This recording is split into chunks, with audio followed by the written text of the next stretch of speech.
অন্নপূর্ণা ভাণ্ডারে টাকা দেওয়া শুরু। যাদের আন্ডার ইনকোয়ারি বা পেমেন্ট ফেলিওর ছিল তাদেরকে আবার টাকা দিতে শুরু করেছে। স্ট্যাটাস অনুযায়ী টাকা পাওয়ার কি নিয়ম রয়েছে, গুরুত্বপূর্ণ আপডেট কি রয়েছে, সমস্ত কিছুই কিন্তু আজকের এই ভিডিওর মধ্যেই আমি বলে দেব। তাই বলবো ভিডিওটা কিন্তু খুব মনোযোগ সহকারে দেখতে থাকুন, তাহলেই কিন্তু বুঝতে পারবেন। তো চলুন ভিডিওটা কিন্তু শুরু করা যাক। তো এই আপডেটে কি বলা হয়েছে, সরকারি ভাতা ও পেমেন্ট সংক্রান্ত গুরুত্বপূর্ণ নির্দেশিকা। তারপরে এখানে কি বলা হয়েছে, স্ট্যাটাস অনুযায়ী টাকা পাওয়ার আসল নিয়ম। অ্যাপ্রুভেড, যাদের স্ট্যাটাস ইতিমধ্যেই অ্যাপ্রুভেড দেখাচ্ছে তারা এই পেমেন্ট রাউন্ডেই সরাসরি ব্যাঙ্ক অ্যাকাউন্টে টাকা পেয়ে যাবেন। তো যাদের অ্যাপ্রুভেড হয়ে গিয়েছে তারা কিন্তু এই পেমেন্ট রাউন্ডেই টাকা পেয়ে যাবেন, অর্থাৎ তারা কিন্তু জুলাই মাসেই টাকা পেয়ে যাবেন।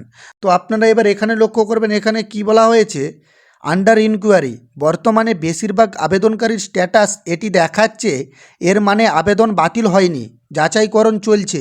যাদের প্রথম দিকে ভেরিফিকেশন সম্পূর্ণ হয়েছে তারা এই কিস্তিতেই টাকা পাবেন। যাদের ভেরিফিকেশন দেরিতে হচ্ছে তারা পরবর্তী রাউন্ডে টাকা পাবেন।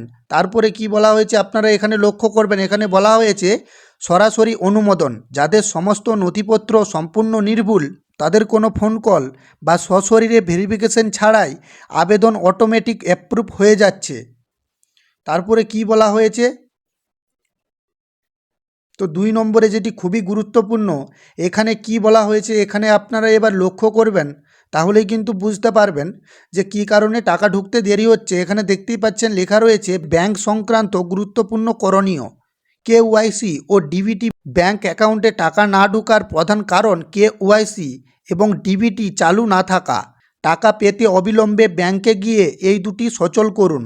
তারপরে পেমেন্ট ফেলিওর, যাদের আগে পেমেন্ট ফেল হয়েছিল তাদের টাকা পুনরায় ঢোকা শুরু হয়েছে। ব্যাংক সার্ভারের সমস্যা মেটাতে রাজ্য সরকার নোডাল অফিসারদের সাথে কাজ করছে।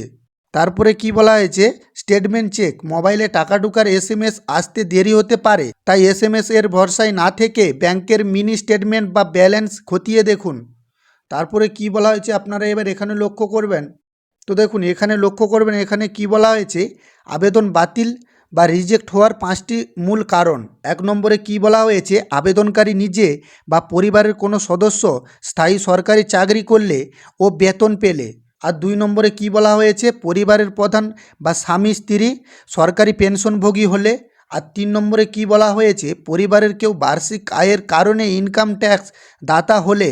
আর 4 নম্বরে কি বলা হয়েছে, আবেদনপত্রে কোনো প্রকার মিথ্যা, জাল বা ভুয়ো তথ্য জমা দিলে। আর 5 নম্বরে কি বলা হয়েছে, ভোটার তালিকায় নাম না থাকলে বা ভোটার কার্ড সংক্রান্ত গুরুতর কোনো সমস্যা থাকলে। তারপরে কি বলা হয়েছে এখানে লক্ষ্য করবেন, এখানে বলা হয়েছে তথ্য সংশোধন ও শাস্তিমূলক ব্যবস্থা, ভুল তথ্য ও জরিমানা। কেউ যদি সরকারি চাকরি বা আয়ের তথ্য গোপন করে ভুল বুঝিয়ে ইতিমধ্যে টাকা তুলে থাকেন, তবে ভেরিফিকেশনে ধরা পড়লে সেই টাকা ফেরত নেওয়া হবে এবং আইনি ব্যবস্থা ও জরিমানা হতে পারে।